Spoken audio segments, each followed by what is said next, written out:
Selamat pagi anak-anak Ibu, bertemu kembali dengan Ibu. Hari ini kita akan kembali belajar mengenai teks hasil observasi. Nah, anak-anak Ibu, semuanya Ibu harap dalam keadaan sehat dan tetap masih semangat untuk belajar. Baik anak-anak Ibu, sebelum kita belajar, marilah kita berdoa menurut agama dan kepercayaan kita masing-masing. Doa dimulai. Doa selesai. Baik anak-anak Ibu, dalam bab 4 ini kita akan mempelajari mengenai menyibak ilmu dalam laporan hasil observasi. Tujuan pembelajaran kita saat ini adalah yang pertama, siswa mampu mengenali ciri tujuan teks hasil observasi. Yang kedua, siswa mampu mengenali isi teks hasil observasi.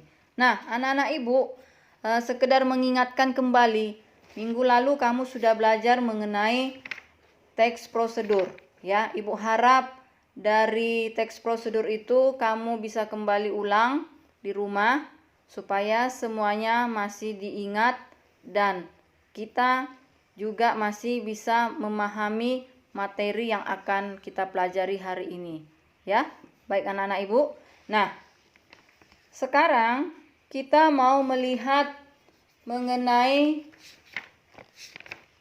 teks laporan hasil observasi. Nah, di sini ada yang perlu kita ketahui.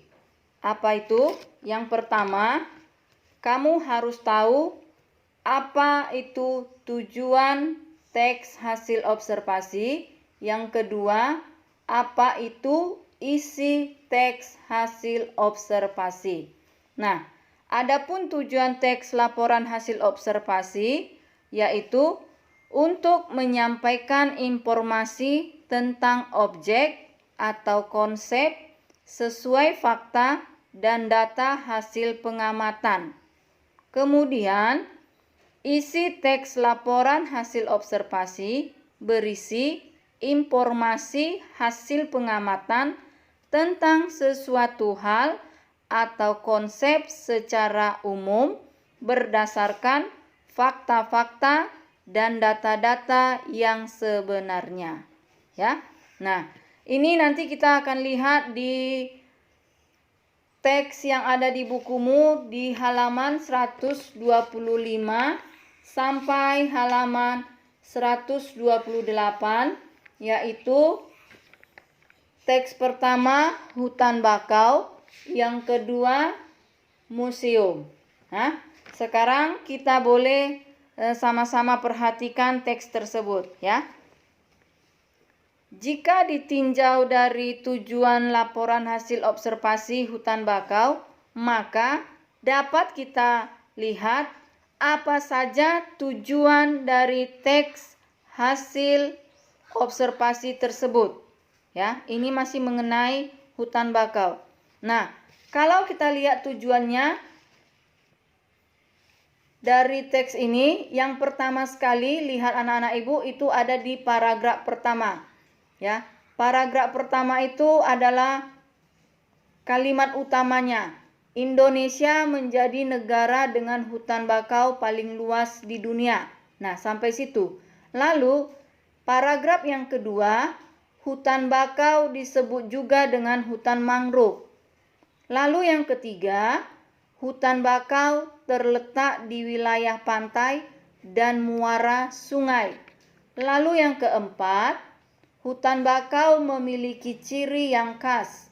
Yang kelima, hutan bakau memiliki beberapa fungsi dan manfaat.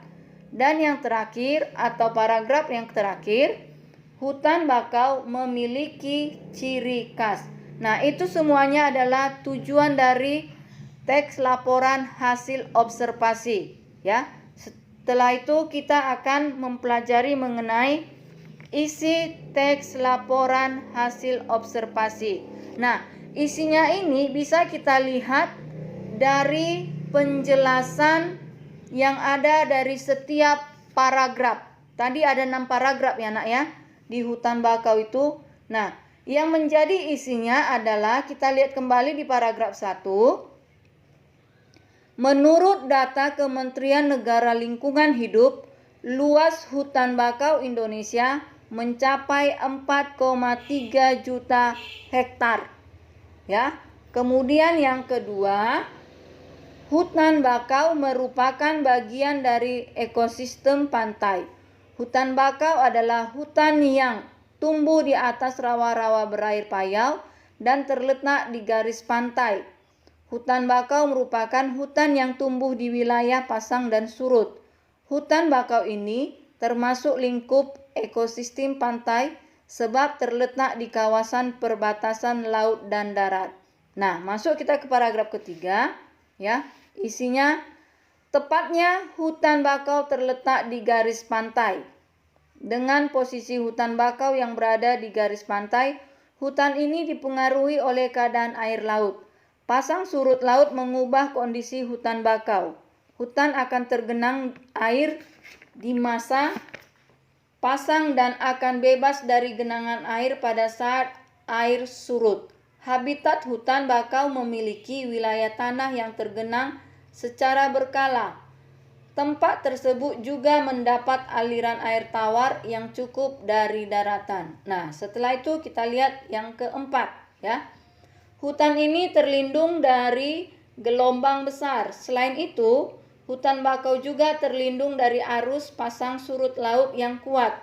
Hutan bakau yang terletak di perbatasan laut dan muara sungai memiliki kadar garam payau. Di samping itu, ciri khas lain hutan bakau adalah berawa-rawa.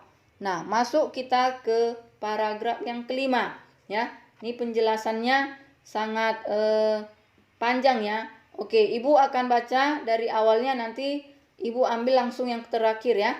Secara fisik, hutan bakau dapat menahan abrasi pantai.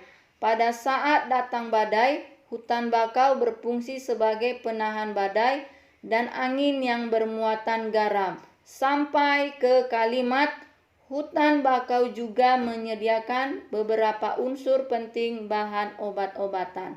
Nah, isi yang keenam adalah hutan bakau memiliki manfaat untuk melindungi lingkungan laut, manfaat ekonomi, dan menyediakan sumber makanan atau obat-obatan. Nah, anak-anak Ibu, itulah dia melihat dari tujuan dan isi sebuah teks laporan hasil observasi. Nah, ini Ibu ambil dari teks 1 ya, mengenai hutan bakau. Sama halnya juga ya nak, seperti teks kedua yaitu museum.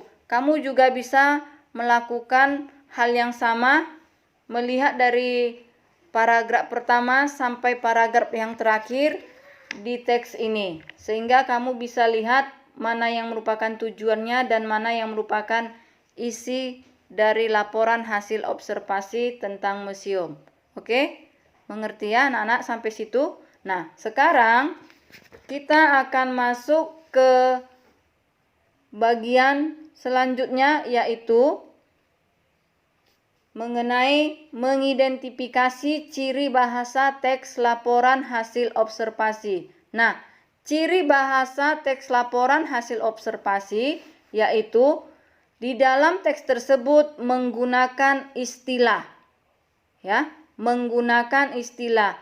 Istilah adalah kata atau gabungan kata yang dengan cermat mengungkapkan makna, konsep, proses, keadaan, atau sifat yang khas dalam bidang tertentu. Untuk mencari makna suatu istilah, kita juga dapat menggunakan kamus.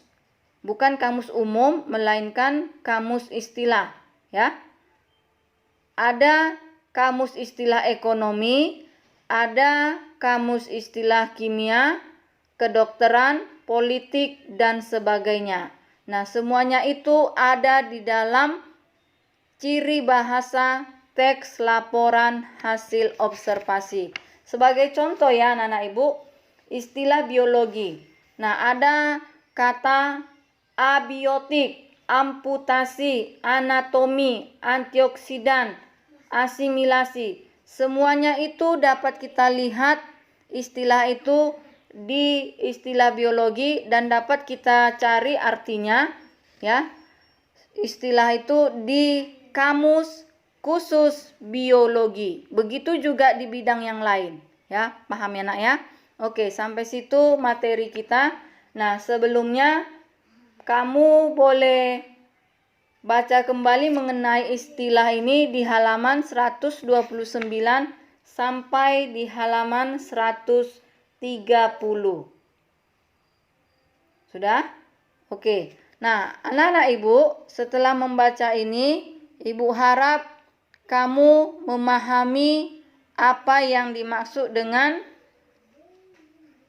memahami ciri tujuan teks hasil observasi dan mengenali isi teks hasil observasi.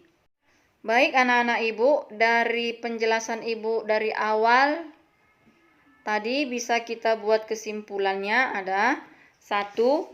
Tujuan teks laporan hasil observasi untuk menyampaikan informasi tentang objek atau konsep sesuai fakta dan data hasil pengamatan.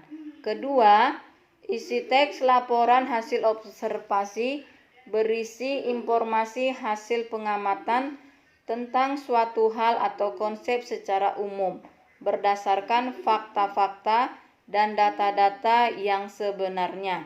Lalu yang ketiga, ya, dalam teks observasi ciri bahasanya menggunakan istilah sesuai dengan yang dibicarakan di teks tersebut. Nah, baik anak-anak ibu, sampai di situ materi kita.